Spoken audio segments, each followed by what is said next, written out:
Assalamualaikum warahmatullahi wabarakatuh. Selamat pagi, salam sejahtera untuk kita semua. Yang kami hormati Pembantu Direktur 1 pada Perguruan Tinggi Negeri, Wakil Dekan 1 pada Perguruan Tinggi Negeri, dan juga tim Task Force pada Prodi di Perguruan Tinggi Negeri. Yang kami hormati Kepala Lembaga Layanan Pendidikan Tinggi Wilayah 1 sampai dengan 16. Yang kami hormati Pembantu Direktur 1 pada Perguruan Tinggi Swasta, dan juga Task Force Prodi pada Perguruan Tinggi Swasta, undangan yang berbahagia. Pertama-tama kami menyampaikan permohonan maaf bahwa Bapak Direktur tidak bisa membuka acara ini karena kan beliau juga ada acara yang sama jam 10 pagi ini, sehingga menugaskan saya untuk membuka acara ini. Bapak Ibu yang kami hormati, bahwa pada hari ini Direktorat Kelembagaan dan Sumber Daya Pendidikan Tinggi Vokasi melakukan sosialisasi teknis program Competitive Fund untuk vokasi tahun 2022, di mana ini adalah kelanjutan launching program yang telah dilaksanakan beberapa waktu yang lalu, yang di mana Pak Dirjen sudah memberikan lampu hijau terkait dengan program Competitive Fund vokasi tahun 2022. Mengenai program yang akan dilaksanakan di tahun 2022 ini tentunya tidak akan jauh berbeda dengan program pada tahun 2021. Untuk program tahun 2022 ini ada beberapa skema yang tentunya bisa diikuti oleh program studi di mana skema A dan B adalah untuk persiapan pembukaan program studi diploma 2 jalur cepat dan juga transformasi D3 menjadi sarjana terapan. Jadi ini Pak Dirjen memberikan kesempatan kepada perguruan tinggi untuk dapat mengusulkan kedua program tersebut. Selanjutnya untuk skema C adalah penguatan program studi diploma 2 dan program sarjana terapan, yang mana ini merupakan hasil transformasi dan akselerasi yang SK pembukaan prodinya telah diterbitkan.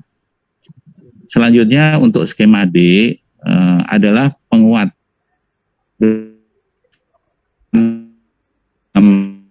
studi diploma 2 yang memiliki lulusan dan menjalankan praktek baik SPMI. Selanjutnya sekalian kami menginformasikan untuk program diploma 3 masih diberikan kesempatan untuk mengikuti Competitive Fund. Yang akan kita berikan adalah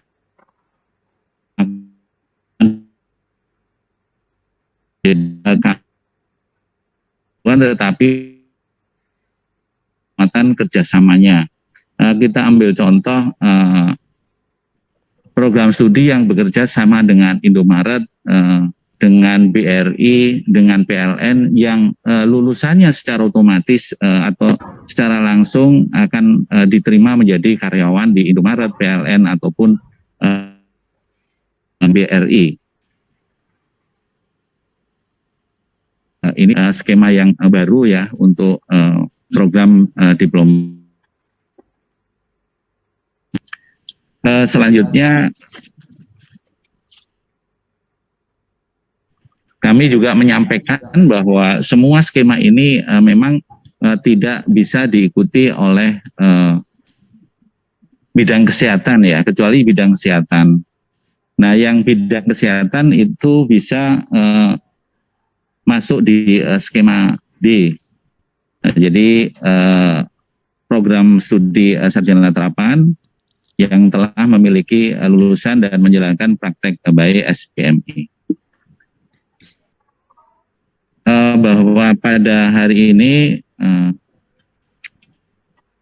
kami beserta tim, nanti Pak Agus Nugroho, ada Pak Abimanyu, ada Pak Lipur, ada Pak Suhendrik, dan ada Pak Zen Nuryanto akan memberikan sosialisasi atau memberikan atau menyampaikan tata cara untuk bisa mengikuti program-program yang ada di Direktorat Kelembagaan dan Sumber Daya Pendidikan Tinggi Vokasi melalui kompetitifan tahun 2022. Bapak Ibu yang kami hormati, kami melakukan ini sudah mepet Lebaran ya, mau libur Lebaran, tetapi tentunya niat baik Ibu sekalian dalam rangka mengembangkan sumber daya manusia melalui penguatan atau melalui transformasi program studi. Untuk detailnya nanti kami serahkan kepada tim pakar untuk program CF 2022. Mungkin itu saja dari kami. Sekali lagi kami mengucapkan terima kasih atas kehadiran Bapak Ibu sekalian pada acara sosialisasi teknis program kompetitifan vokasi tahun 2022. Terima kasih. Wassalamualaikum warahmatullahi wabarakatuh. Waalaikumsalam warahmatullahi wabarakatuh. Baik, terima kasih banyak Pak Darsono atas sambutannya pada kesempatan kali ini. Dan Bapak Ibu langsung saja. Jadi pada pagi hari ini kami akan menyampaikan 3 materi paparan, yaitu paparan pertama mengenai program CF 2022 yang akan disampaikan oleh Pak Agus Nugroho. Selanjutnya mengenai kebijakan transformasi program Diploma 3 menjadi sarjana terapan yang akan disampaikan oleh Bapak Abimanyu. Dan yang ketiga nanti kebijakan pembukaan program studi Diploma 2 jalur cepat yang akan disampaikan oleh Pak Suhendrik Anwar. Dan terakhir nanti akan ada penjelasan mengenai laman cfvokasi.kemdikbud.go.id yang akan dijelaskan oleh Mas Dwi Santoso. Nah, Bapak Ibu, selama berjalannya paparan, nanti Bapak Ibu kami persilahkan kalau ada yang akan ditanyakan melalui kolom chat, tapi sesi tanya jawabnya sendiri akan kami laksanakan di akhir acara. Jadi setelah nanti Mas Dwi menyampaikan paparannya mengenai laman, baru akan kami buka sesi tanya jawab. Dan sebelumnya mohon maaf bagi Bapak Ibu yang masih mencantumkan namanya saja, mungkin mohon bisa di-rename menjadi nama lalu kemudian kampusnya ya. Jadi kami lebih mudah untuk nanti menyebutkan ketika Bapak Ibu mengajukan pertanyaan dengan cara mengangkat tangan atau raising hands. Baik, kita langsung mulai saja. Pak Agus sudah siap, Bapak? Ya, insya Allah Mbak Leleh. Siap, monggo. Baik, monggo Pak Agus untuk paparannya. Terima kasih. Terima kasih. Assalamualaikum warahmatullahi wabarakatuh. Selamat pagi Bapak Ibu pimpinan LLDT, Bapak Ibu pimpinan perguruan tinggi ataupun yang mewakili. Terima kasih Bapak Ibu sekalian. Pertama-tama kami ucapkan selamat berpuasa bagi Bapak Ibu sekalian yang menjalankan, dan mudah-mudahan pagi ini bisa memberikan satu amalan yang lain dalam rangka kita mengawal pendidikan tinggi vokasi Indonesia. Bapak Ibu sekalian, perlu kami sampaikan bahwa program CF ini telah di-launching oleh Direktur Jenderal Vokasi begitu beberapa waktu yang lalu, dan kemudian kami akan melakukan sosialisasi yang lebih kepada hal yang sifatnya teknis begitu untuk membantu Bapak Ibu sekalian dalam mengusulkan proposal untuk kompetitifan di tahun 2022. Sebelum kami memulai, Bapak Ibu sekalian, yang pertama ada beberapa hal krusial yang perlu kami sampaikan. Bapak Ibu sekalian, bahwa timeline kita nanti akan kita close pengajuan proposalnya itu di tanggal 20 Mei, Bapak Ibu sekalian. Oleh karena itu, perlu kiranya Bapak Ibu sekalian mengelola bagaimana nanti proses pengajuan proposal dari perguruan tinggi Bapak Ibu sekalian. Yang kedua, Bapak Ibu sekalian, bahwa nanti di dalam skema program itu ada skema yang sifatnya penyiapan dan ada skema yang sifatnya penguatan. Ini ada dua hal yang berbeda, begitu. Yang satu sifatnya penyiapan, yang kedua sifatnya adalah penguatan. Nah, yang perlu kemudian Bapak Ibu sekalian perlu dilakukan konsolidasi internal adalah mana program studi yang perlu kemudian diusulkan untuk penyiapan dan mana program studi yang diusulkan untuk penguatan. Tentu Bapak Ibu sekalian memilih atau menentukan program studi tadi, tentu Bapak Ibu sekalian memerlukan satu proses yang diamini oleh seluruh unsur yang ada di perguruan tinggi masing-masing. Demikian Bapak Ibu sekalian poin-poin penting. Terima kasih. Bapak Ibu sekalian, bahwa competitive fund di tahun 2022 ini nanti adalah competitive fund yang kemudian didesain sebagai kelanjutan daripada competitive fund di tahun 2021. Nah, namun Bapak Ibu sekalian nanti ada beberapa perbaikan, ada beberapa keterbaruan dari competitive fund di tahun 2022 ini. Nah, beberapa hal atau poin-poin penting Bapak Ibu sekalian yang melandasi begitu kenapa kita perlu segera menyelenggarakan competitive fund, kemudian menyelenggarakan program diploma 2 jalur cepat ataupun program sarjana terapan. Bapak Ibu sekalian, ini diawali dari berbagai studi begitu. Salah satunya dilakukan oleh McKinsey Global Institute ya, yang menyatakan bahwa tahun 2030 Indonesia diperkirakan akan mengalami kekurangan tenaga kerja terdidik dan terampil, tetapi akan kelebihan tenaga kerja non terdidik non terampil tadi. Kemudian demikian juga dengan data ILO begitu, tenaga kerja yang tidak memenuhi kualifikasi itu nanti jumlahnya akan mencapai separuhnya. Dan kemudian isu yang penting berikutnya Bapak Ibu sekalian, bahwa saat ini industri yang ada di Indonesia ya baru mengalami masa pertumbuhan dan menjadi penopang ekonomi, sehingga tuntutannya adalah pendidikan tinggi vokasi ini dapat menopang keberlanjutan dan perkembangan industri khususnya dalam penyiapan SDM. Oleh karena itu tadi Bapak Ibu sekalian, di dalam program penyiapan atau penguatan perlu kiranya dibangunlah sebuah program studi yang dapat memenuhi ekspektasi terhadap latar belakang yang muncul ini. Ini adalah latar belakang yang berikutnya Bapak Ibu sekalian. Kita tahu bahwa Indonesia dengan jumlah penduduk yang terbesar, namun di satu sisi justru prosentase tenaga ahli yang ada di Indonesia ini adalah relatif kecil. Sehingga Bapak Ibu sekalian, nanti di dalam program yang ada di CF, kata kuncinya, mari kita bangun program studi yang bisa menjawab kebutuhan ataupun menjawab tantangan yang ada saat ini. Bapak Ibu sekalian, nanti di program kompetitif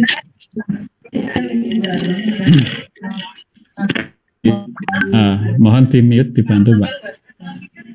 Bapak Ibu, mohon Bu Roslina.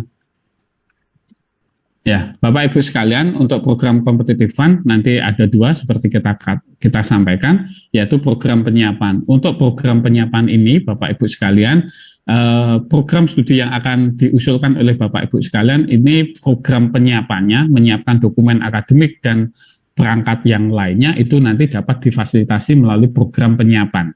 Sedangkan bagi program studi yang sudah existing dan sudah menerima SK di tahun 2021, Bapak Ibu sekalian bisa mengusulkan untuk program penguatan. Sehingga Bapak Ibu sekalian di program penyiapan nanti usulannya adalah terkaitan dengan rancangan-rancangan, bagaimana mengimplementasikan atau bagaimana membangun program studi yang sesuai dengan ekspektasi tadi. Sedangkan Bapak Ibu sekalian di program penguatan itu lebih kepada apa yang telah Bapak Ibu rancang pada saat penguatan itu nanti bisa diimplementasikan. Nah, yang berikutnya di program penguatan ini lebih banyak kemudian memfasilitasi program studi begitu dalam mengimplementasikan program studi yang unggul tadi sesuai dengan kebutuhan pasar. Bapak Ibu sekalian, nanti akan ada skema A, B, C, dan D. Di dalam sistem nanti juga akan terfasilitasi, sehingga Bapak Ibu sekalian nanti mohon untuk bisa membedakan mana itu skema, mana itu program penyiapan, dan mana itu program penguatan. Di mana untuk skema A dan bagaimana untuk skema B dan seterusnya, mohon nanti Bapak Ibu sekalian bisa mencermati sehingga usulannya itu tidak salah tempat. Untuk skema A, Bapak Ibu sekalian, kata kuncinya adalah untuk melakukan transformasi program studi Diploma 3 yang menjadi sarjana terapan, sedangkan skema B ini adalah untuk menyiapkan pembukaan program Diploma 2 jalur cepat.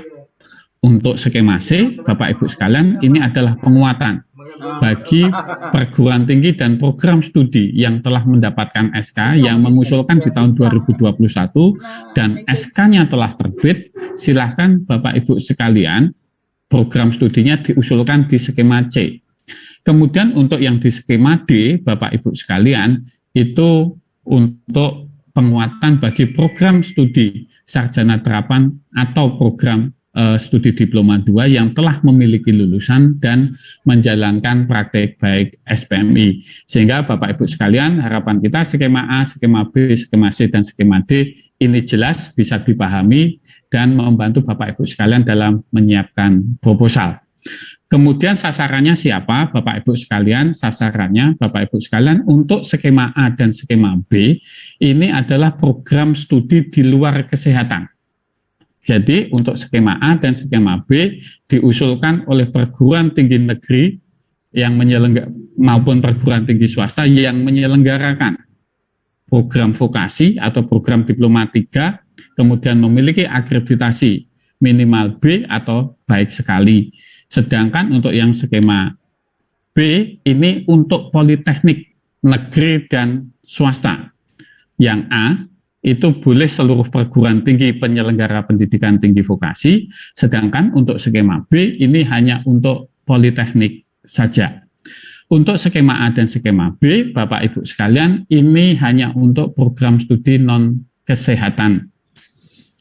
Kemudian untuk skema C dan skema D, Bapak Ibu sekalian, ini adalah program penguatan. Syaratnya untuk skema C itu boleh PTN dan PTS yang telah mendapatkan SK pendirian baik untuk program studi sarjana terapan dan program Diploma 2 di tahun 2021, sedangkan untuk skema D Bapak Ibu sekalian itu boleh PTN, PTS, akademi komunitas, program studinya boleh sarjana terapan ataupun boleh Diploma 2.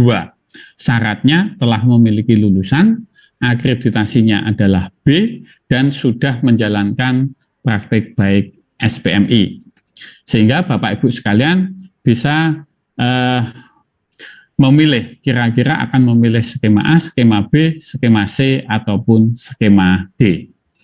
Kemudian Bapak Ibu sekalian, untuk pendanaan program, untuk skema A dan skema B, ini tidak boleh melebihi 200 juta per usulan, sedangkan untuk skema C ini adalah 300, sedangkan untuk skema D tidak boleh melebihi 500 juta. Dengan catatan, Bapak Ibu sekalian, tidak boleh adanya double funding.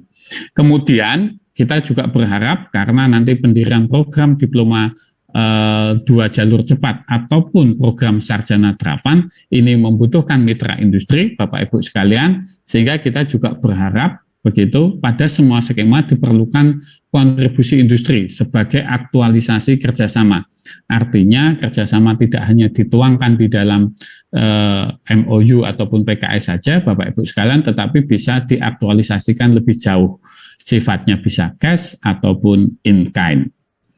Kemudian Bapak Ibu sekalian, untuk komponen pembiayaannya, untuk skema A, B, C, dan D, itu kurang lebih akan ada dua ruang lingkup, kemudian masing-masing spesifik aktivitasnya akan berbeda-beda, yaitu untuk lokakarya, workshop, dan FGD, yang sifatnya adalah untuk penyusunan dokumen akademik, penyusunan dokumen kerjasama, sampai dengan pemutakhiran PDDikti.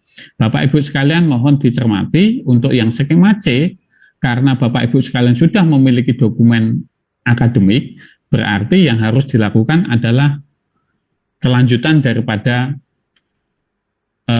dokumen akademik yang sudah dimiliki. Misalnya bisa terkait dengan implementasi Bapak Ibu sekalian. implementasi dari dokumen, kemudian penyiapan dokumen pengelolaan PBL melalui teaching factory teaching industry, kemudian menyiapkan surveillance untuk akreditasi, kemudian implementasi RPL dan seterusnya. Demikian juga untuk skema yang D. Untuk skema A, B, C, dan D, untuk peningkatan kompetensi SDM yang tidak bergelar, itu juga masih diizinkan. Nah, untuk kekhususan skema D, yang perlu Bapak Ibu sekalian perhatikan, untuk skema D ini boleh untuk belanja modal yang mendukung PBL, Bapak Ibu sekalian, namun batasan anggarannya adalah 70%. Jadi 70% dari anggaran yang diajukan oleh Bapak Ibu sekalian, itu dapat dilakukan untuk belanja modal yang mendukung PBL. Kemudian Bapak Ibu sekalian nanti mekanismenya demikian begitu dan nanti di sesi terakhir nanti akan disampaikan bagaimana Bapak Ibu sekalian untuk mendapatkan akun sehingga Bapak Ibu sekalian bisa berpartisipasi di dalam program CF 2022. Ada beberapa dokumen yang perlu Bapak Ibu sekalian siapkan begitu untuk mengikuti program CF 2022 ini.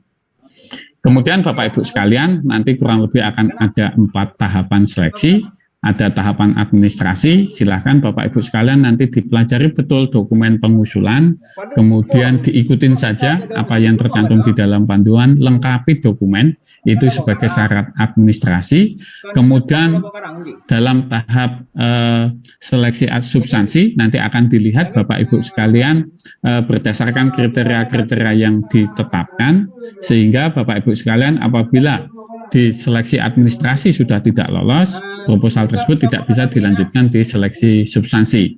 Nah, di seleksi substansi nanti Bapak Ibu sekalian itu nanti dilakukan oleh reviewer independen, hasilnya adalah rekomendasi dari proposal Bapak Ibu sekalian kepada Direktorat KLSD untuk ditetapkan sebagai peserta yang harus mengikuti evaluasi kelayakan. Nah, di evaluasi kelayakan di tahap ketiga, Bapak Ibu sekalian, nanti dari dokumen yang telah Bapak Ibu sekalian usulkan, itu dilakukan presentasi, kemudian ada tim yang memverifikasi bagaimana kelayakan daripada program, waktu, dan anggaran yang diusulkan oleh Bapak Ibu sekalian. Sehingga Bapak Ibu sekalian nanti di tahap yang terakhir adalah tahap penetapan penerima program Competitive Fund di tahun 2022. Nah, yang perlu Bapak Ibu sekalian perhatikan, kriteria penilaiannya ada 4, masing-masing memiliki bobot, kemudian apa yang dinilai di masing-masing kriteria itu sudah tertulis dengan jelas, sehingga Bapak Ibu sekalian nanti diminta untuk diikutin saja kira-kira kriteria apa yang kemudian menjadikan proposal Bapak Ibu sekalian itu menjadi unggul. Yang pertama, Bapak Ibu sekalian, ini pengembangan berorientasi masa depan, itu bobotnya adalah 20%. Kita berharap bahwa program studi yang nanti diusulkan, dikuatkan oleh Bapak Ibu sekalian, ini ada bagian daripada rencana atau misi perguruan tinggi di tempat Bapak Ibu sekalian dan juga memiliki future outlook-nya seperti apa. Kemudian yang kedua, Bapak Ibu sekalian, adalah rekam jejak dan kapasitas perguruan tinggi. Ya, itu nanti bobotnya adalah 25%. Ini nanti yang kita lihat adalah kapasitas mitra dalam mencapai tujuan pengembangan prodi, kesesuaian mitra yang dilibatkan untuk penyelenggaraan program studi, dan aspek ini nanti adalah mengevaluasi kesiapan dan kemampuan penyelenggara program studi. Kemudian yang ketiga, Bapak Ibu sekalian, ini bobotnya adalah terbesar, yaitu kualitas dan kesesuaian program.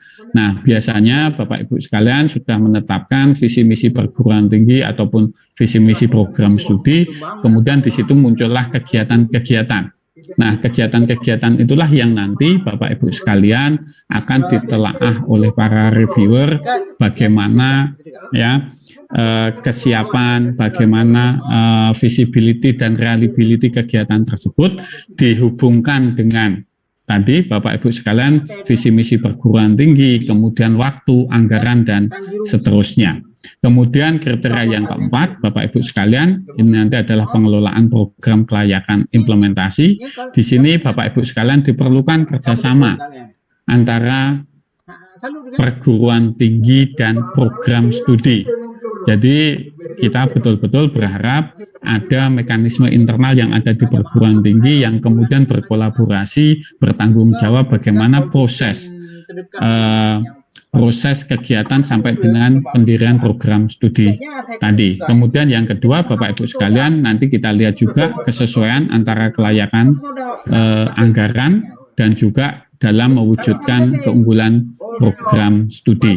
Kemudian juga akan kita lihat apakah dari sisi waktu, dari sisi anggaran, program tersebut dapat terrealisasikan, dan kemudian indikator kinerja apa yang kemudian bisa kita peroleh dari kegiatan-kegiatan yang diusulkan oleh Bapak Ibu sekalian. Lebih jelas dan lebih detail Bapak Ibu sekalian di kriteria penilaian ini nanti dapat Bapak Ibu sekalian pelajari di panduan CF 2022 ini. Nah, ini adalah tanggal-tanggal penting Bapak Ibu sekalian yang perlu kemudian dicermati oleh Bapak Ibu sekalian. Kalau di tahun 2021 Bapak Ibu sekalian, target kita adalah mengunggah di dalam silem kerma, ya, burang di dalam silem kerma, tetapi untuk CF 2022 target kita adalah SK pendirian Bapak Ibu sekalian, sehingga di harapan kita nanti pelaksanaan kegiatan CF dan pengisian burang yang nanti akan disampaikan oleh teman-teman, bagaimana burang sarjana terapan dan bagaimana burang untuk diploma 2 jalur cepat. Nanti Bapak Ibu sekalian, sekali lagi target kita di tahun 2022 ini tidak hanya mengunggah burang di dalam silem kerma, namun target kita adalah keluarnya SK. Sehingga Bapak Ibu sekalian, kita nanti akan memiliki cukup waktu untuk membantu Bapak Ibu sekalian untuk melakukan konsolidasi dan settlement terhadap program studi yang baru. Oleh karena itu Bapak Ibu sekalian, nanti sosialisasi dan pengumuman program itu nanti sosialisasi dan pengumuman program ini akan kita lakukan dari tanggal 21 sampai dengan 27. Nanti batas akhir pemasukan proposal itu nanti 20 Mei. Seleksi akan dilakukan 23 sampai dengan 20 Juni. Penetapan pemenangnya 23 Juni sampai dengan 30. Kemudian pelaksanaan program, Bapak Ibu sekalian, nanti mohon betul untuk mendesain program itu bisa dilaksanakan Juli sampai dengan November, bukan dilaksanakan Mei atau Juni. Kemudian evaluasi kemajuan atau MONEF akan kita lakukan di September 2022. Kemudian harapan kita Bapak Ibu sekalian dapat memberikan laporan akhir di bulan November 2022. Bapak Ibu sekalian, sekali lagi kami mengingatkan khusus untuk skema A dan skema B, target kita bukan unggah proposal, tapi target kita adalah SK pembukaan program studi. Sehingga kami berharap bagi teman-teman yang mengajukan untuk skema A dan skema B, antara penyiapan burang dan melaksanakan kegiatan CF ini dapat dilakukan secara paralel. Kemudian Bapak Ibu sekalian, apabila di dalam sosialisasi, mohon maaf ini nanti akan kami tuliskan di chat, tadi belum selesai. Bapak Ibu sekalian, apabila membutuhkan sosialisasi Bapak Ibu sekalian lebih jauh, nanti ada nomor yang bisa dihubungi, begitu Bapak Ibu sekalian, nanti ada nomor yang bisa dihubungi, nanti akan kami sampaikan di chat room. Bapak Ibu sekalian, demikian sekilas yang bisa kami sampaikan terkait dengan proposal competitive fund.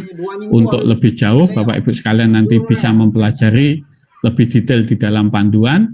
Apabila ada keraguan dan membutuhkan sosialisasi, Bapak Ibu sekalian nanti dapat menghubungi narahubung, nanti akan kami tuliskan di chat, sehingga perguruan tinggi dan program studi Bapak Ibu sekalian yang akan berpartisipasi di dalam Competitive Fund 2022 itu nanti dapat berjalan lancar. Demikian Bapak Ibu sekalian yang bisa kami sampaikan. Terima kasih. Wassalamualaikum warahmatullahi wabarakatuh. Waktu saya kembalikan Pak Lele. Warahmatullahi wabarakatuh. Baik, terima kasih Pak Agus untuk paparan singkatnya mengenai program CF Vokasi 2022. Dan Bapak Ibu, selanjutnya akan disampaikan mengenai kebijakan transformasi program Diploma 3 menjadi sarjana terapan, yang juga merupakan salah satu kebijakan yang kami dukung lewat program bantuan CF Vokasi 2022. Pak Abi, mohon perkenan Bapak untuk menyampaikannya ya Pak, kami silakan.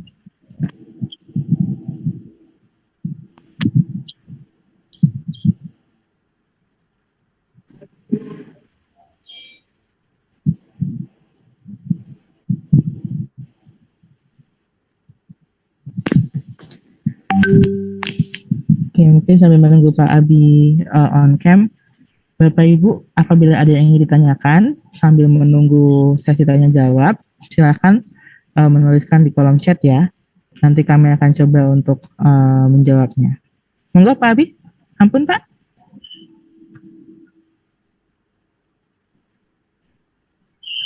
Pak Abi.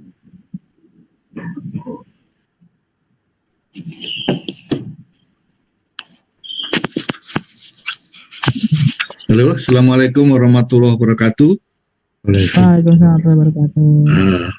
Baik, terima kasih Pak Darsono, koordinator kelembagaan yang kami hormati, para pimpinan LLDT seluruh Indonesia, pimpinan perguruan tinggi negeri maupun swasta yang hadir, dan para peserta kegiatan yang kami hormati.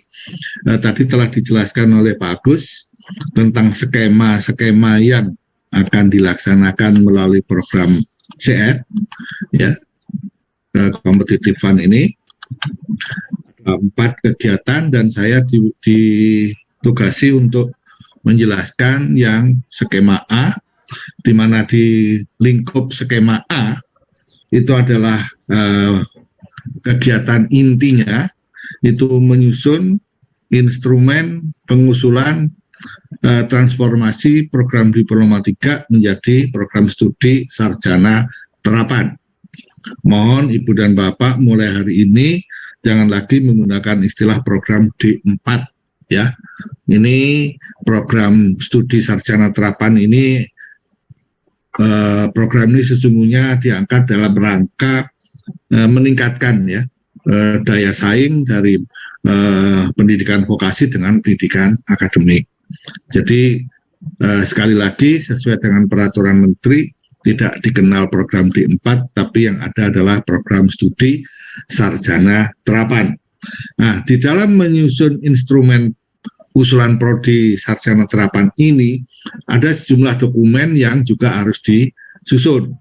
Misalnya diantaranya adalah menyusun RPL, menyusun dokumen kerjasama dengan industri, menyusun dokumen kurikulum bersama-sama dengan industri, dan seterusnya yang merupakan bagian dari lingkup skema A. Dan produk akhirnya adalah instrumen program studi sarjana terapan. Nah, sebetulnya ini merupakan program dari Direktorat Jenderal Pendidikan Tinggi Vokasi dan Profesi dengan jumlah sasaran itu kurang lebih 300 prodi ya yang akan bisa dibuka. Nah, tahun lalu baru berhasil sekitar 100 ya. Dan sesungguhnya program transformasi ini sifatnya tidak wajib ya Ibu dan Bapak. Jadi jangan muncul kesan bahwa ini merupakan paksaan untuk merubah D3 ke sarjana terapan dan nanti akan menutup program Diploma 3. Tidak ya Ibu dan Bapak. Ini hanya sifatnya anjuran bagi yang ingin mengubah atau mentransformasi. Bagi yang tidak, karena memang pasarnya membutuhkan, ya silakan diteruskan program studi Diploma 3-nya. Alternatifnya buka saja program studi sarjana terapan, tidak perlu lewat transformasi.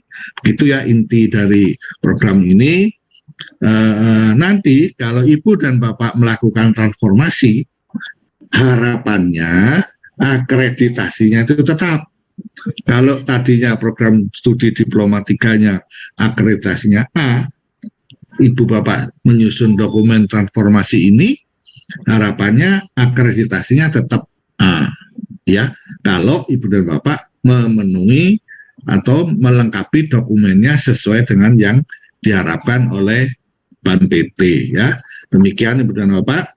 Dan tujuannya juga adalah agar kualifikasi lulusan ini meningkat sehingga posisi-posisi kerja yang mestinya diisi oleh lulusan program diploma sarjana terapan selama ini diisi oleh sarjana akademik.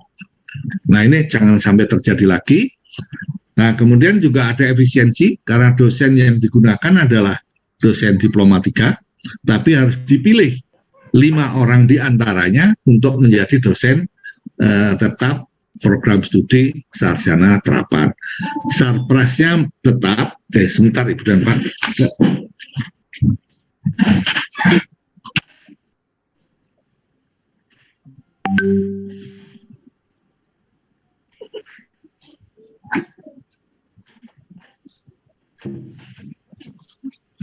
Sarprasnya tetap bisa digunakan, kemudian lulusannya memiliki level yang lebih tinggi. Nah, satu keuntungan lain dari transformasi ini, ya, karena nama atau nomenklatur program Diploma 3 itu tidak selalu sama dengan nomenklatur program sarjana terapan. Maka Ibu dan Bapak bisa sekaligus mengusulkan nomenklatur baru untuk sarjana terapannya. Ya, ini sudah terjadi, sudah dilakukan kemarin, peraturannya juga sudah ada. Teknis pelaksanaannya nanti Ibu dan Bapak ajukan dulu, ya. Nanti akan ada pembahasan. Ya, jadi bagi yang nama program studi sarjana terapannya belum tercantum di nomenklatur, Ibu dan Bapak wajib membuat usulan penambahan nama program studi.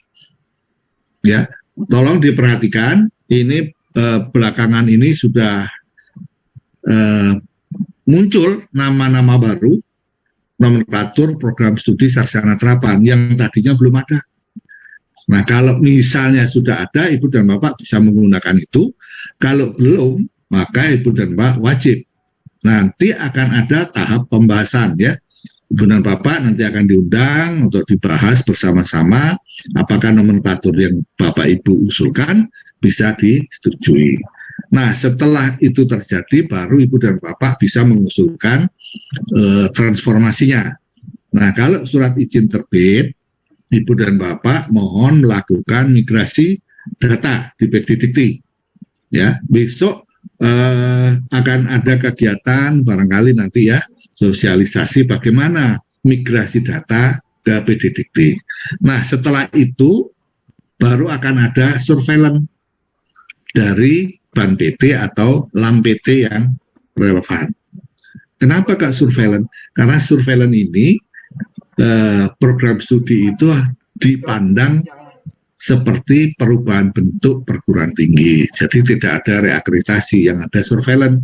Dari surveillance nantilah akan ditetapkan peringkat akreditasinya, apakah bisa sama atau malah turun. Kalau naik tidak mungkin, ya Ibu dan Bapak.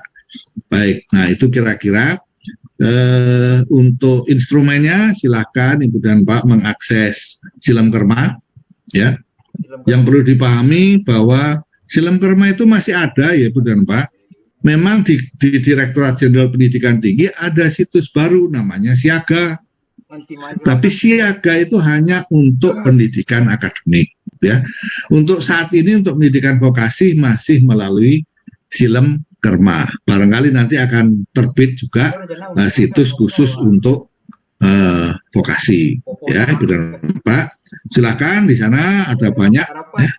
Ini ada nomor 10, ya, ada instrumen usul peningkatan program Diploma 3 menjadi sarjana terapan. Tahun lalu kami menggunakan instrumen, ya, mengusulkan. Nah, kemudian terjadi kesepakatan dengan BAN PT, ya. Lalu BAN PT membuat sebuah instrumen baru, ya. Di sana ada di lamannya BAN PT, itu ada peraturan BAN PT nomor 20 tahun 2022, ya, Ibu dan Bapak.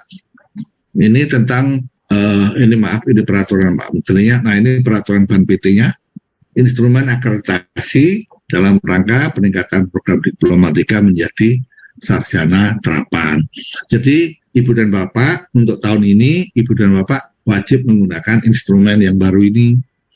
Supaya apa? Supaya ketika surveillance nanti ada jaminan, ya.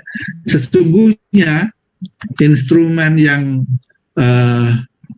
tahun ini yang dikeluarkan oleh BAN PT ada 20 pertanyaan dengan kurang lebih 30 butir penilaian.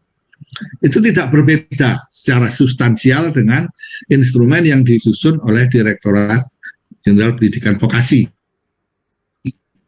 Ya, substansi berubah, hanya ada apa istilahnya, ekstensi dari pertanyaan-pertanyaan ya, yang misalnya yang tadinya kurikulum ini ada 5 butir, kemudian oleh Ban PT ini dikembangkan butir 1.3 yang tadinya kami jadikan 1, keunggulan, profil, CP, nah, ini oleh Ban PT lalu diuraikan, disendiri-sendirikan. Pada dasarnya itu saja. Namun ada poin-poin tertentu yang juga dituntut oleh Ban PT. Ya, kalau dulu kami hanya perlu informasi dosen, jabatan fungsional dosen, udah. Ya, kami menilai hanya memenuhi dan tidak memenuhi secara kualitatif. Oleh Ban PT kemudian dijabarkan lebih lanjut ya. Jadi pendidikan dosen, jabatan akademik dosen, keterlibatan dosen itu menjadi penilaian tersendiri. Silakan Ibu dan Bapak melihat dari laman Ban PT ya, untuk jelasnya seperti apa.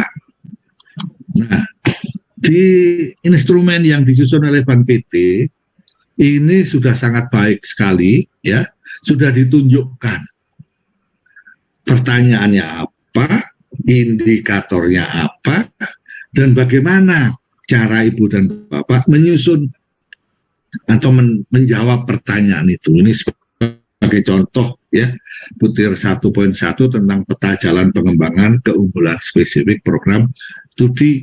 Nah, itu sudah ditunjukkan masing-masing butir dan tunjukkan seperti ini ya. Nah, sehingga harapannya akreditasi dari program studi sarjana terapan Ibu dan Bapak nanti tidak terlalu jauh turunnya ya.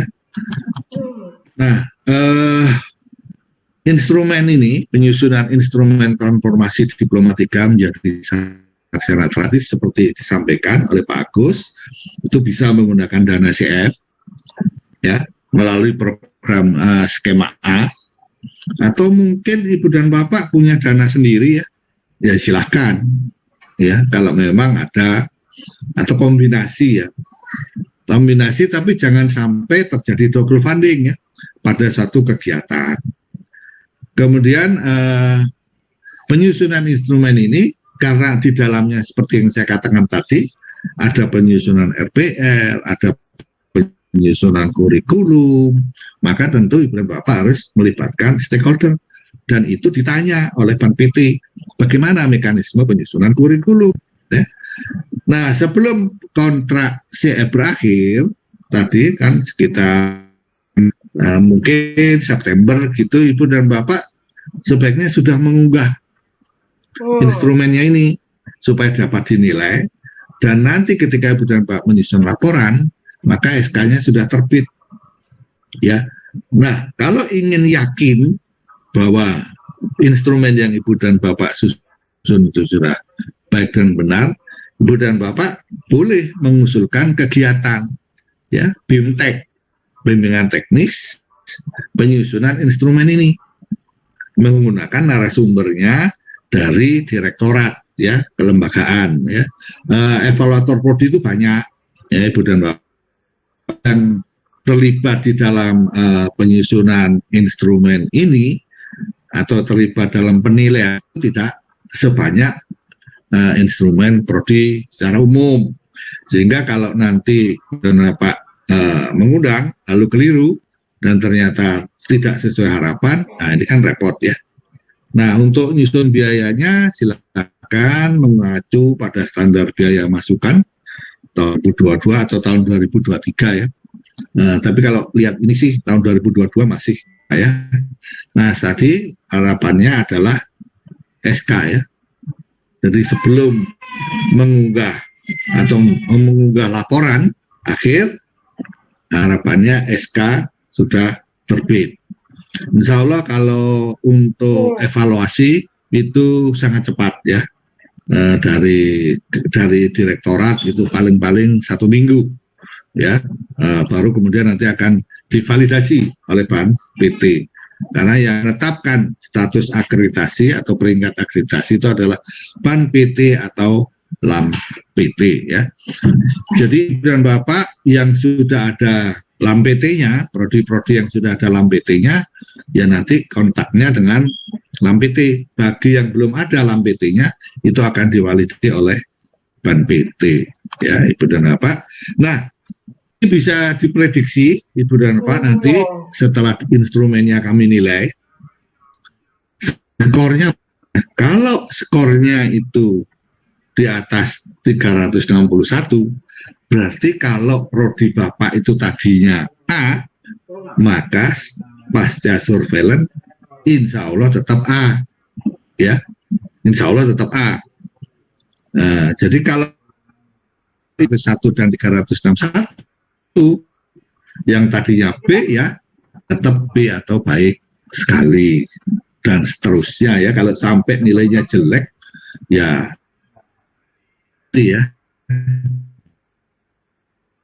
tidak akan lolos. Jadi lolos minimal itu barangkali nanti akan kami tetapkan 301 ya atau 300 ya Ibu dan Bapak.